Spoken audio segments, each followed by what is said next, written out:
this computer. Okay. Yeah. G'day guys, it's Tarek back again for a great segment here with my good friend Nick Winkelman. Again, these interviews are all designed to give you some extra emphasis on your pathway to learning more.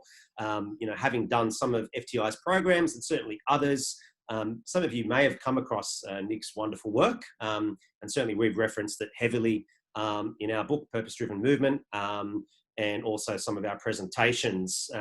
So it's a great honor to have Nick be on this segment. And, he's a high performer and he's doing great things, very knowledgeable, humble, and just a great human being. So I think above all, I'd love Nick in this episode to share his wisdom on all things coaching. We'll get particular with certain things, but we're just going to get into a flow state, Nick. So welcome on board, mate, to this segment. Tarek, it's always a pleasure, my man. I enjoy our chats. We don't have them often enough, so it's exciting to be here with you today. No, and you're sitting somewhere in Dublin there, and obviously your position as a high performance coach for Irish rugby. You've done some wonderful things there. So, mate, if you wouldn't mind sharing a bit more about your background very briefly, that would be awesome. Yeah. So, I consider myself a coach, as everyone probably listening in, but specifically, I've been a strength conditioning coach for the better part of, over 15 years now. But knowing a lot of your community, I cut my teeth very early on working as a personal trainer. In fact, my very first job at 15 years old was working in a gym as a gym attendant. So for me, for one reason or another, I've always known that I wanted to be in the service industry and serve others. And just the route that I've chosen is through strength conditioning. So, my journey has taken me on a number of places, but notably prior to joining Irish Rugby in 2016, I worked with Mark Verstegen and the team at Exos, formerly Athletes Performance, for the better part of 10 years. There, I was a strength coach, primarily worked as the lead for the NFL Combine Development Program there, and then also led up our international education arm, which, when we started, you're obviously in education, Tarek, we were running mentorships just in Phoenix, Arizona. And when I left, we were doing them over 25 countries. So like you, I'm one part coach educator. And that leads us up to present, 2016 to now. I've been very fortunate to work with some amazing people across our national and professional teams here in Irish Rugby. Yeah, brilliant. And we also had the great privilege of having you over we debated this, I believe it was 2017 in November. And really you blew the whole court away, and all of the attendees loved it. And, no doubt we're going to get you back sometime soon again. So that was the first time where I just thought, wow, your stuff resonated. It's also real and applicable, I think that's what you've done wonderfully well. So do you want to tell me a little bit more about kind of how you transitioned from maybe becoming a PT and those lessons that you learned from becoming a PT to the sort of high performance world? Yeah.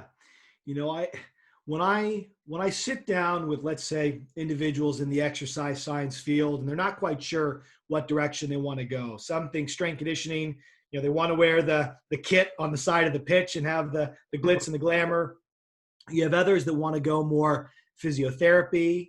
And then you have others possibly who know themselves quite well and want to be in more the health and wellness type coaching or personal training realm.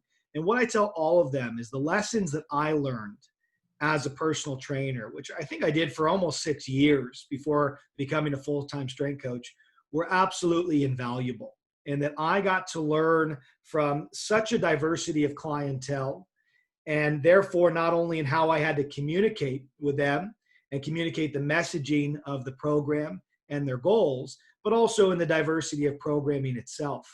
And so I think from a personal training perspective, I didn't fully appreciate those lessons learned until I got into strength and conditioning. And once you get into strength conditioning, you're still working with individuals, but the groups at first glance tend to be more homogenous. They seem to have more in common than they do differences, especially in team sport. But as you drill in, that's only one view. That's viewing them as the player. Still, when you start to see the person behind the player, my 15 athletes on the pitch become 15 individuals. And I think the challenge is learning how, as a strength conditioning coach who works with groups, how do you communicate to the collective while also getting through to the individual?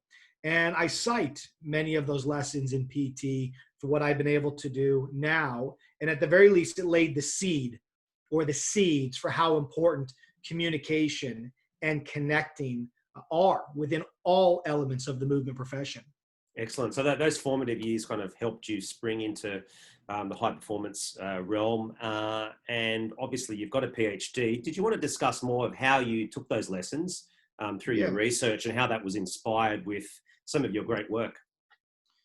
Yeah, so for those that maybe haven't followed my work, my main area of interest is in the language of coaching, and specifically how we communicate and how we communicate to connect not only with the person, but how our language connects the person to their movement. If we think as movement professionals, that's primarily what we are doing when we're on air, so to speak, outside of the chats and chewing the fat before and after a session and between the sets. Most of our communication is about connecting the person to their movement. And so that's just been a central area of interest for me for a very long time. And probably one of the formative experiences that really brought that into the fore was it was my first year, it was 2009, and I was taking over the NFL Combine Development Program at Exos. And so for those unfamiliar with it, basically we get collegiate American football players from January through February. And so we have 8 weeks to prepare them to go to Indianapolis, where the NFL Combine is held. And basically it's the biggest interview of their life. And my job is to make sure they answer the physical questions as well as they can.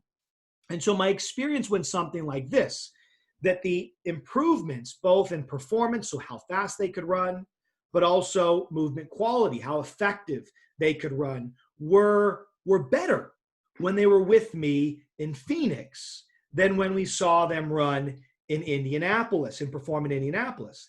But how many people listening in have also had that experience where on a Monday you work on your kettlebell swing, you have a light bulb moment, you think there's a breakthrough, and you're coaching the heck out of it, but then they come back on a Thursday and it's kind of like Men in Black have gone into their house and erased their memory. It was one step forward, one step back, and you're pulling your hair out saying, why doesn't this stick? And so inevitably that was my question. How could it be that they can perform at this level when they're with me, but then see that slight decline? And it's kind of like we're ratcheting up. And ultimately learning, as I think we all know, is individual and it's nonlinear. Obviously we don't all just exponentially get better. But as I dug into the topic, which if you share it with any movement professional, doesn't matter if it's a sport coach, a physio, personal trainer, or a strength coach, we've all experienced it, oftentimes more often than we'd like to admit. I started to realize that the key variable driving that was me as the communicator. Was I saying the right things, the right amount at the right time? And to nerd out just for a moment, ultimately I realized the answers to what I was searching for to solve that problem existed in the textbook that I used the least. And that was the textbook on motor learning, which is the science of learning and teaching movement. But I think as most people know, usually that's not the topic when you compare it to anatomy and biomechanics and physiology. It doesn't get as much airtime. And so what I'm trying to do with my own work in my book, The Language of Coaching, is give it the platform it deserves and the platform it needs, because we spend far more time coaching than we do programming. Yet I feel we study programming and everything that goes into it far more than we do the art and science and craft of coaching. And I'm just simply trying to level the playing field. Yeah, we are powerful there. And do you want to just put up your book there, if you don't mind, for the viewers? Sure. It's a piece of art, I can tell you that. I've got a copy and I've been reading through it, been very inspired. And some of the early chapters I've been reading on precisely what you talked about a moment ago is that whole acquisition to retention phases of learning. So can you maybe expand on that a little bit more and perhaps give an example for those kind of wanting to understand the learning process and the performance phases? I think it's an important topic and one obviously that you've excelled and been an expert in. Yeah, for sure. So learning has a lot of different layers. And so, Tarek, what you're embedded in your question is basically, as a coach, from a coach's context, what are the key, call it milestones or moments that we use to nurture learning? And let's be very clear, even though today's conversation probably will focus quite a bit on conversation and on communication, I want to highlight the fact that when we talk about teaching with the intention for them to learn, there are two major methods, okay? And I'm gonna keep it dead simple. There are nonverbal methods and there are verbal methods. It really is that simple. So the nonverbal, that's the environment you create, the drills that you design, the physical program itself, and even how you develop mobility, stability, strength, and power. All of these physical elements go into what I can express from a learning perspective. And so call that programming piece more or less the nonverbal. And I usually call that the what of coaching. But then we have the verbal piece. It's how we are guiding them down the path, how we are guiding them up the mountain. So ultimately, they need a mountain to climb. That's the program. That's the nonverbal. That's the environment you're creating. But then they also need a guide, because when they're about to step off the edge, we need to give them a little bit of a nudge to get them back on. And so ultimately, I see a teacher, I see a coach as a guide, but still that guide needs a primary tool. And I believe outside of the map, they also need their communication. And so then if we know that those are the two primary methods, how do we deploy those? And how do we assess if they're working? Because that's really embedded or implied in your question, Tarek. And so in the book, I talk about these two phases where there's acquisition, and think of it as acquiring. And acquisition in normal terms is practice or training. It's where, so to speak, we are trying to gain the skills that are required from a learning perspective. And then retention is me expressing that I have those skills. And so in the book, I give a very simple example. I talk about a personal trainer who's working with someone on their squatting pattern. And the person comes in and they want to be healthier and fitter, but notably their knees always tend to ache when they play with their kids. And so the personal trainer assesses and sees, okay, there seems to be a little bit of play in the knees and maybe a bit more knee alignment could be beneficial. And so they're going through this process of coaching them, trying to figure out what works. And first they say, keep your knees straight ahead. Doesn't work. Don't let your knees fall in. Doesn't work. And they're pulling their hair out. And inevitably someone says, well, why don't you try a mini band? And so then they put a mini band around the knees and say, hey, keep tension through the mini band as you squat. And after a few reps and sets, all of a sudden they can take the mini band off and the client continues to perform well. And so what's happening there? Well, during those initial periods of the cueing and the curiosity and the trial and the error, we're trying to get the right ideas in the mind of the client. We call that practice or acquisition. But inevitably now, if I want to assess, hey, did this coaching, did this practicing actually work? Well, then they come back a week later, we go through what's called a retention test, so to speak. And now I don't bring out the mini band. I don't remind them of the cue. I don't give them any prompts. I say, okay, let's say it's Tarek. Okay, Tarek, we're going to start with your squat. Let's go and start with bodyweight squats for 10. Off you go. And right then, if I say nothing and I don't bring in the initial tool that caused the change, I can see, did the change stick? Did you retain what we had practiced? And in the book, I give a little short phrase to help you remember how to do that. And I call those silent sets. And so when you're ready to assess learning, or when you want to go through a brief phase of retention, you just institute a silent set.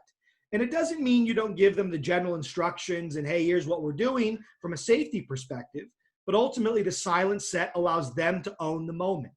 And so the only way we can assess learning is when we remove the cues, the prompts, and the reminders that caused it in the first place. Otherwise, what we're observing is our influence on them. We almost operate as an extension of their memory.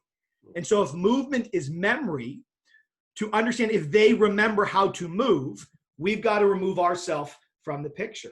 And that's, I think, one of the most important principles in the whole book. Because for me, if they are not learning, if they are not owning the change, then in the words of John Wooden, we have not taught until they have learned. We are not teaching effectively. And so I talk about this idea of learning being the North Star. So acquisition is where we develop it.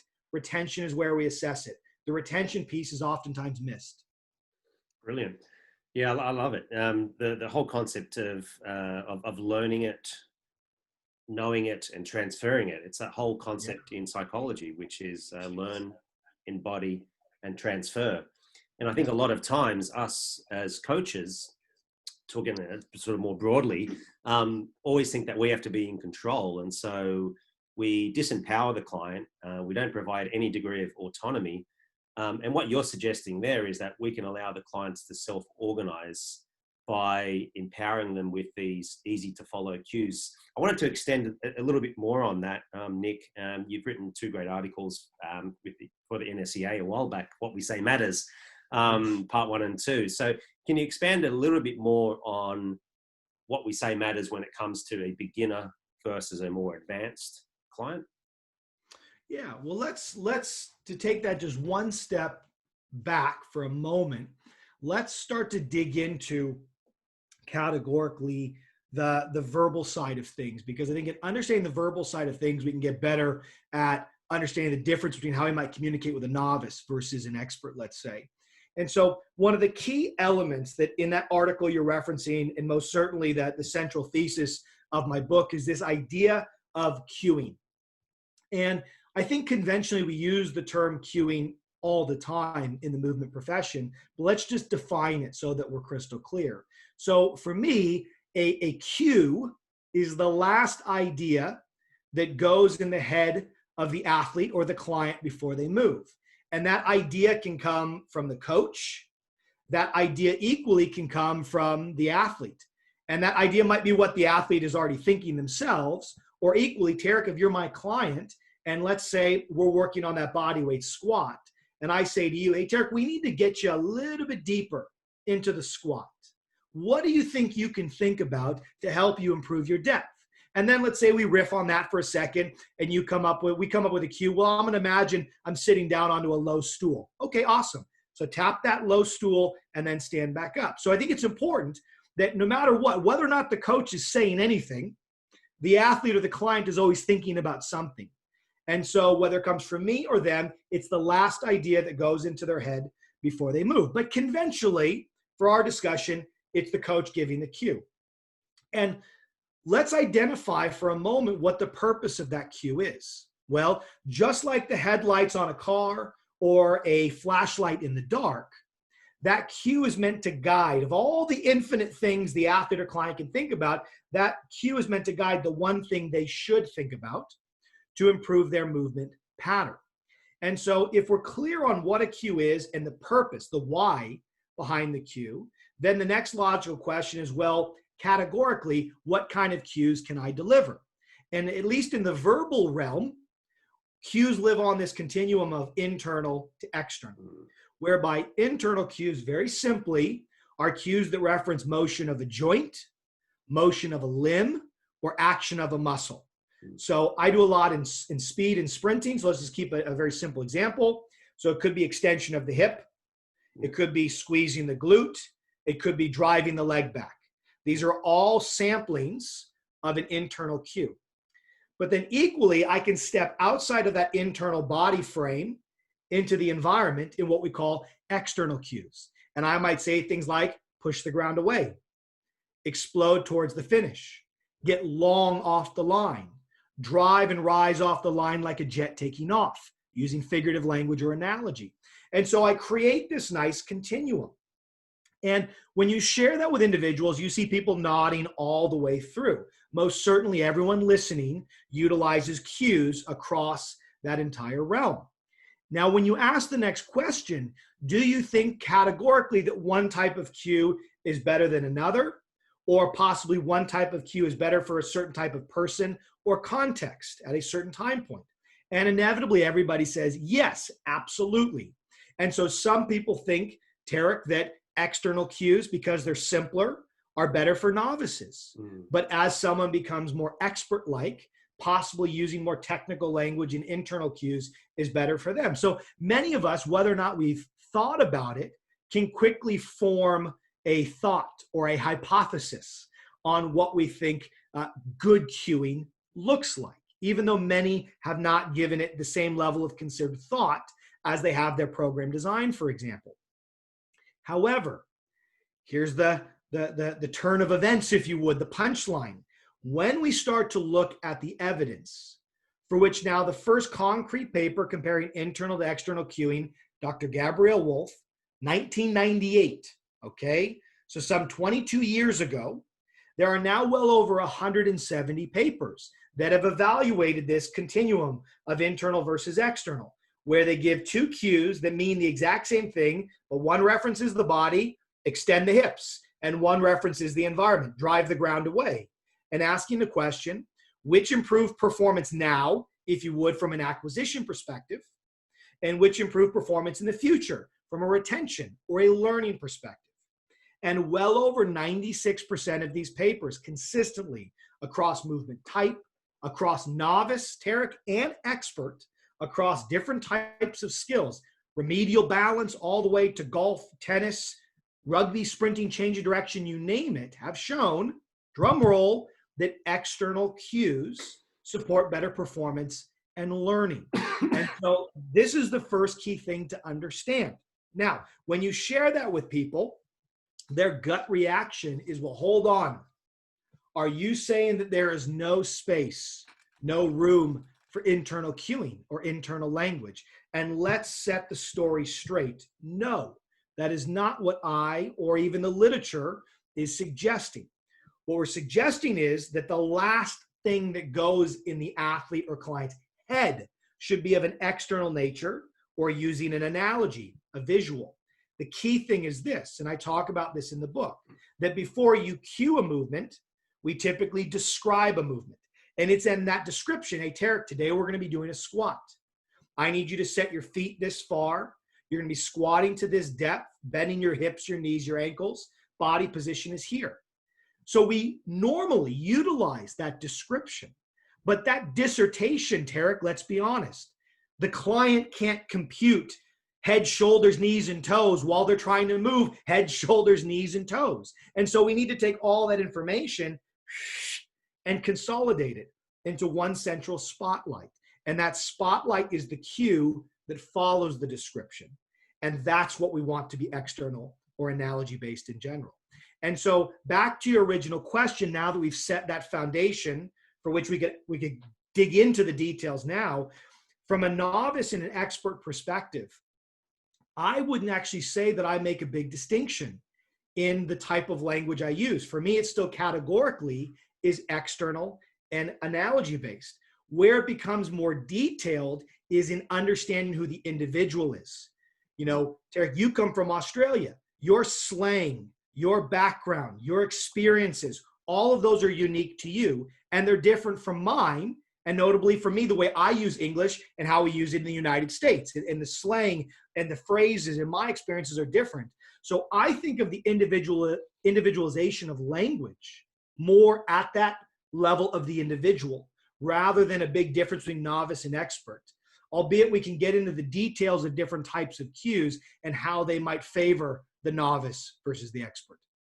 So if we sort of looking at individuating the cues, suffice to say that, you know, part of the assessment process really should be understanding, okay, so it could be context bound culturally, but we can even sort of go and zoom in a little bit more and say, you know, Nick, if I were to sort of have my first assessment of you, oftentimes, again, we go into these sort of physiological assessments, which are great, but what about the contention that I'm going to make here is that why don't we do a whole assessment based on their communication? How are they going to respond? So I'm going to garner your hobbies, your interests, your past likes, all of those things. So I kind of create this avatar of who you are. Then from that, I can extrapolate and start to expand on the cues for the movements that I'm going to program for you. I think that's one thing that I've been contemplating. Did you want to expand or add on to that?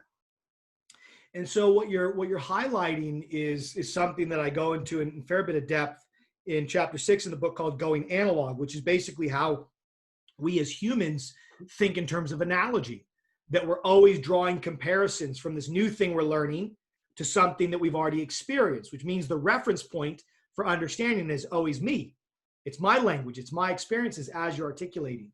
And so for something, let's say, to be understood, and that's as a coach, that's what we want. We want them to understand. And for them to understand, there are two central ingredients. One is the thing that we are cueing, let's say when it comes to language, needs to be accurate, which means it doesn't matter how clever or how individualized my cue is to you, Tarek. If what I'm actually cueing is not the main source of the problem, it's not the main thing that if fixed will fix you, then still the cue will fall down. And so I want to highlight that and just put a footnote on it, because if I'm cueing a symptom versus a problem, I'm still not going to achieve the end outcome I want.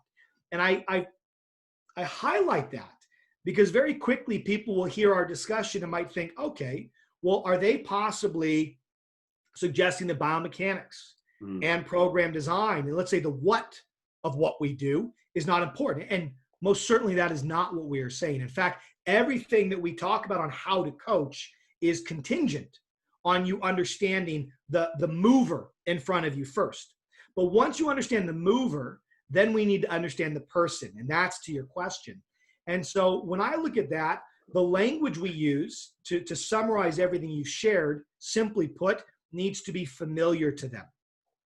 Taking that one step deeper, ideally, is meaningful to them. Yeah. And so we go at that through three different lenses, and you actually named them all. But the three lenses I look at to create the buckets of understanding, the buckets of getting to know the person in front of you, is number one, their culture.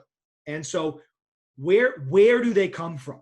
What is normal for them? And we get to know that not by saying, Tarek, tell me about your culture. That's an odd way to phrase it. But it's simply getting to know you, where you grew up, what you're interested in. Do you have family members? Did you have any special things you like to do around meals and whatnot, around holidays? What are you into? And this comes not through one conversation, but a series of many conversations. And Tarek, what we are saying is, are you listening actively with the intent to understand? And we'll get back to why that's important in a moment. So culture is one bucket. That's the where piece. The second one is generation, the when piece. Yeah. When did I grow up? What time period? I think we all know that when we're a young coach and we're working with individuals that are about our age, they get our song references. They get our movie references. They get our pop culture references because they grew up in that same ecosystem. But now I'm a 45-year-old coach and I'm working with a 21-year-old athlete. Well, my Ferris Bueller Day Out references aren't really hitting the mark anymore. And so we also need to understand not where, but when, the generation. And then the final piece is the what. What are your experiences? What's your sporting background? If someone's trying to coach me how to squat, making reference to American football would make a lot of sense to me because I played American football. But when I'm working with a rugby player on their squat, I'm referencing, let's say it's a forward, their scrum, because scrummaging has a lot of parallels to how they actually squat. So we have culture, we have their generation, and we have their experiences. Where, when, and what. And ultimately, we sample out of those three buckets with every conversation. But the question is, are we asking the right questions to get that information with an authentic intent to get to know you and understand? But am I listening? Am I listening to the stories? Am I even listening to the words you use to express those stories? Because ultimately inside there, and this is how I articulate it in the book, we create a language locker. And this is Tarek's language locker, which is different than Nick Winkelman's language locker. And so as coaches, we have to recognize that we initially communicate out of our language locker, but we need to seek to learn how to communicate out of theirs. And so I want to share one brief story that I know you and your community will really enjoy to illustrate this point. And so when I was a personal trainer, I was working with a gentleman. This was very early on, and we were going through the assessment. And I asked him, what are your goals? What are you trying to achieve? And he shares a story with me. He says, well, what you have to understand is I'm separated from my wife. We have a 5-year-old son, and he lives with my former wife. And he is absolutely the light of my life. He's the most important thing to me. And he has a poster of Superman on his wall. And he's like, Nick, Superman is this character. It's this thing that my son looks up to. And I want to be my son's Superman. And that's why I'm here. And you could hear that there was pain in his voice. You could hear that there was something behind that. And at the time, I remembered that because, to be honest, it was such an odd thing to hear someone say. And I was probably too young and didn't have enough experience to fully appreciate that. But I knew that it somehow was important. And so here he was trying to, at least in part, become his son Superman by taking care of his body physically. And so we're a few sessions in, and we're working on a single leg RDL. In fact, before the call, you were talking about a cue you use for your own single leg RDL. And this client is struggling. You know, back is rounded, can't quite get a good alignment. And I'm thinking, I'm throwing every internal cue I have at him, straight back, get long, nothing's working. And then inevitably, Superman flew into my mind. And I said, okay, on this next repetition, and just footnote here, I'm using Superman just to try to get this dude to learn the movement. I have no idea around the importance I'm trying to connect with him. You know, that wasn't front of mind. It was, can I use this to make him move better? I'm like, okay, I want you to think you're Superman going off the building, nice and flat, reaching out to catch Lois Lane. Show me that Superman position at the bottom of the RDL. And so he kind of looks at me and says, okay. And he gets down, bam, bam, and nails it. And it just, light bulb turns on. And when he stands up, he has tears in his eyes. And he says, thank you. And it took me probably, I knew that, again, I knew when he initially told me the story, it was important. And I knew when he started to tear up, it was important. But only now on reflection, I can fully appreciate. What I expressed in that moment was far more than movement. I expressed that I hear you, I'm listening to you, and I took the ultimate reason that he was there, to become his son Superman, and embedded that in the language I used to get him there. And even though I wouldn't use that Superman cue again and again and again, right, it just showed in that moment that this person, I was connecting with him on a far deeper level than just his movement. And on reflection now, I realize I don't coach movement. I coach humans through movement. Movement is a mechanism to connect with the individual, because ultimately their higher purpose of why they're there is more than just the movement itself. And that's why when people say, Nick, what is the language of coaching about? It's about connecting with the individual so they can connect with themselves, notably at an interpersonal level, but at a movement level. And that's what I think that story and your question articulates. Yeah, beautiful. It's very emotive. I think that's what really shone through there, is that we need to really have that empathy, that connection piece, because, you know, otherwise it becomes mechanistic, Nick, you know, and what you're saying here is that we need to humanize coaching rather than rely on technology and this mechanistic kind of frame of mind. And so totally to talk about what you discussed earlier around, we need all of the mechanics of movement, but when we rely as coaches on technology to do everything, I think that can be quite dangerous. So I suppose the wisdom here is that how do we connect with the client, and how do we actually humanize that experience in a formulaic way, which is what I really love. And to expand on that, some of the stuff that I've been integrating over the years, and you've inspired components of it, is this idea of utilizing analogy, metaphor, which is story, comedy, and the environment. Do you yourself ever kind of advocate the use of comedy? And again, I know that these are context bound, but what are your thoughts on including comedy in the way that you teach, perhaps? So if I'm funny, it's usually by more chance than choice. Okay. Yeah. I'll put it that way. And what's interesting is my 9-year-old daughter wants to take comedy classes. I don't know if that's because of the lack of comedy in the house, or maybe because of the organic nature of us trying to be funny. But for me, I think humor is critical, you know, and I don't think, just as a highly motivational presenter, if motivation and energy is my only tool in the toolbox, I think it can work for many, but it doesn't work for all. And equally, humor can work for many, but it doesn't work for all. And for most of us, we need humor at the right moments. We need motivation at the right moment. So I think insofar as the way we, let's say, frame our language to cause a certain reaction, a reaction of laughter or a reaction of reflection. And it's important to be able to have all of those. And so I think in general, humor is a critical component, and knowing how to manufacture it in an authentic way.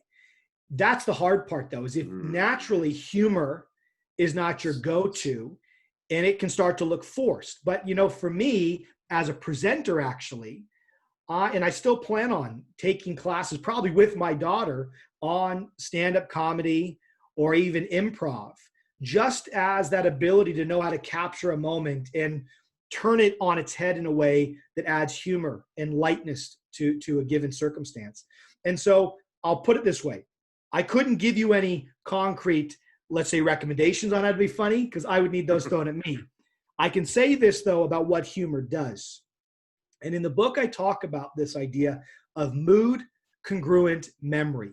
And that is, we tend to remember things when we're in the same emotional state as when we were when we initially learned them. And so if I'm learning a movement and I have a coach that's really light and friendly and funny, I'm more likely to be able to recall and express that movement when I'm in a light, friendly, funny, relaxed mood.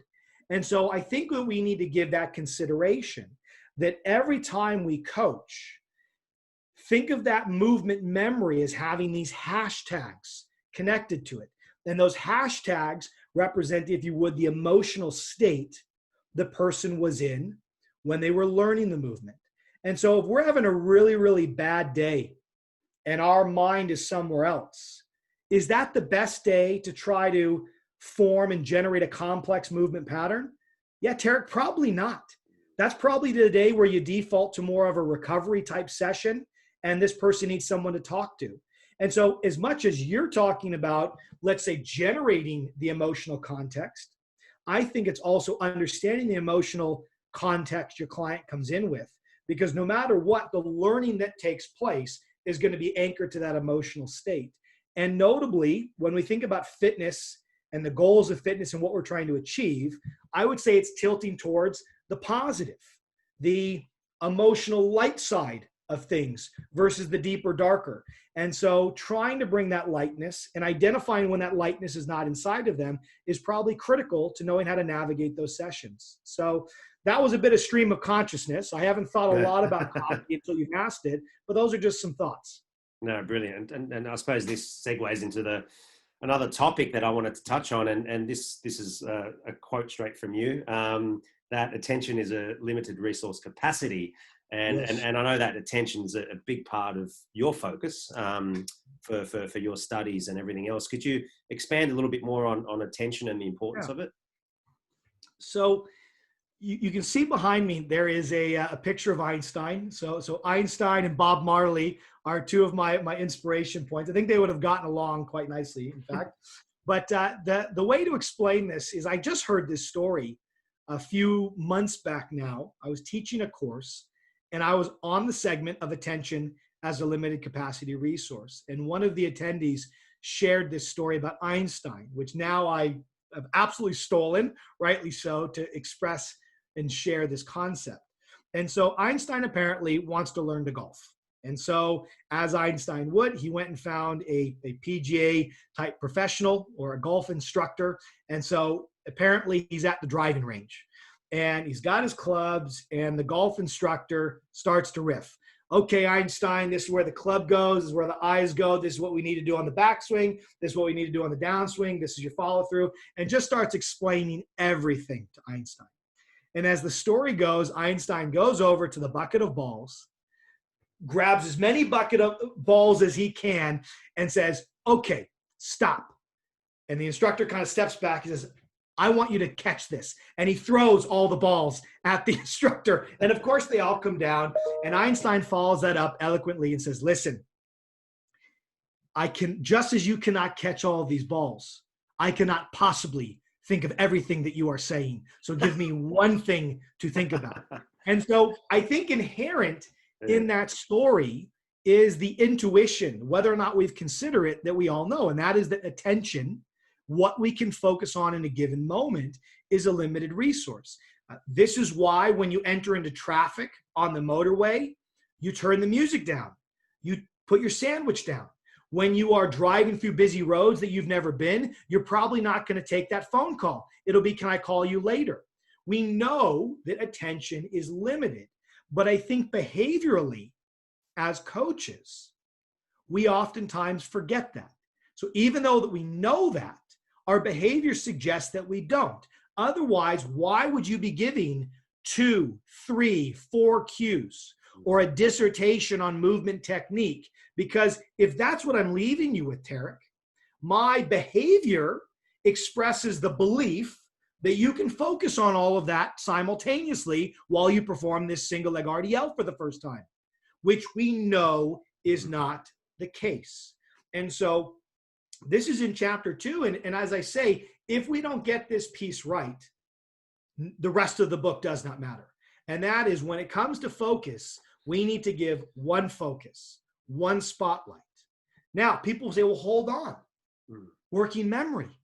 People can remember, at least in the short term, a number of things, a phone number, a couple of names at a cocktail party. I say, yes, they can. But memory and attention, they're partners in crime, but they're not the same thing.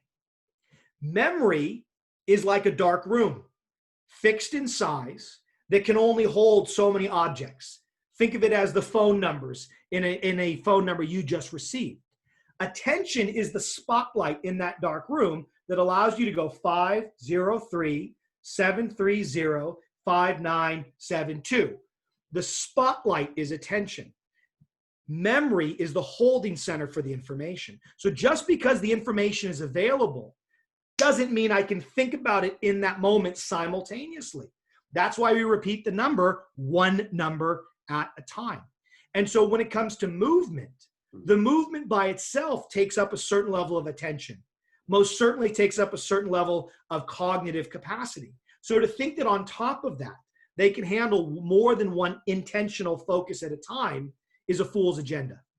Yeah, and that has direct ramifications on programming, Nick, So, Absolutely. if attention has loaded energy, and information is energy, therefore, our programming really needs to be adjusted, and the coaching helps inform that. And that's why I always say, like, less is more, right? As a principle, because whether it's beginners or they're starting to transition into more advanced practitioners, would that change actually, Nick? Would you go, a beginner needs one thing to focus on when you're cueing, for example, versus a more expert versus the novice, who maybe when they're doing their movement, maybe a kettlebell swing, for example, and therefore we can bark some sort of instructions. What do you say to that point?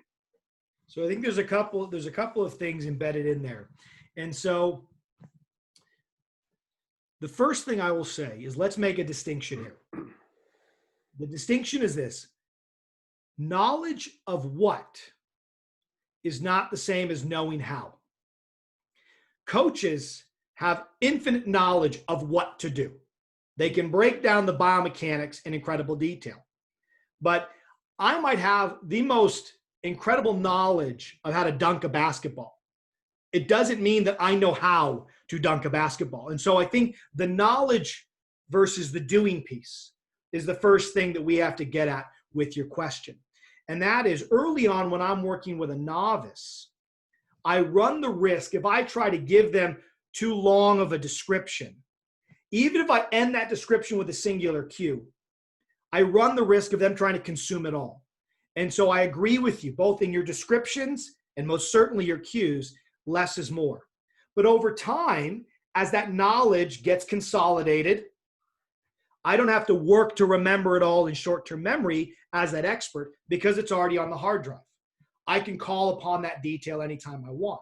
And so to your question, I think with an expert or someone who's more expert-like, I can have a more open discussion around their movement, a more open discussion around their technique. But, and it is a big but, we still need to get to the one big thing. We still need to get to the singular cue that will focus them during their next repetition. That is not different across novice or expert. What's different is the amount of knowledge and discussion that can happen before we get to the cue. That's the difference. Because what we're flexing here, and I think you and I spoke about this the other day, or it might have been someone else, but either way, when we do mindfulness, let's say, mindfulness in meditation is not improving the amount we can attend to. No. It improves our capacity to central and focus our singular attention for a longer period of time. It allows us to become the thing that we attend to. And so even then, we're not expanding how much. We're deepening, okay? And that's what the cue is about. It's deepening it on the one thing. And that's why in mindfulness, what's the one thing oftentimes? It's the breath. We draw back to the breath, the one thing. I would encourage coaches, can we bring that mindfulness type approach to the way we move?